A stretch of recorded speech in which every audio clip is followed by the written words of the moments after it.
আমরা আপনাদের কলিজার বন্ধু, আমাদের মতো বন্ধু আপনাদের কেউ নাই, কসম আল্লাহ। আমাদের মতো বন্ধু, ওলামায়ে কেরামের মতো বন্ধু এই জাতির জন্য নিঃস্বার্থ বন্ধু আর কেউ নেই।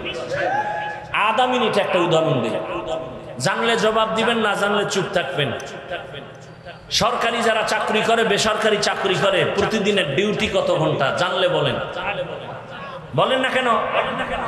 মাসে বেতন কত? নিম্নে 20,000। সত্য কথা বলছেন না?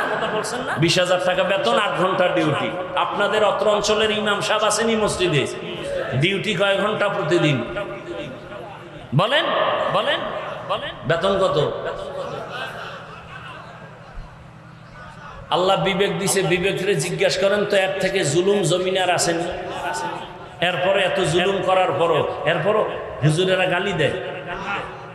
হুজুর কত রিমান্ডে রাখে, জোহরের নামাজে নাই। রিক্সাওয়ালাকে হুজুর গেছিলেন কই? কে তুই? আমি রিক্সা চালাই। তোর এত পাওয়ার? 5 টাকা বেতন দিই। এরকম বেয়াদব আছে না নাই? এত বেয়াদবি করার পরও ইমাম সাহেব কাউরে গালি দিছে।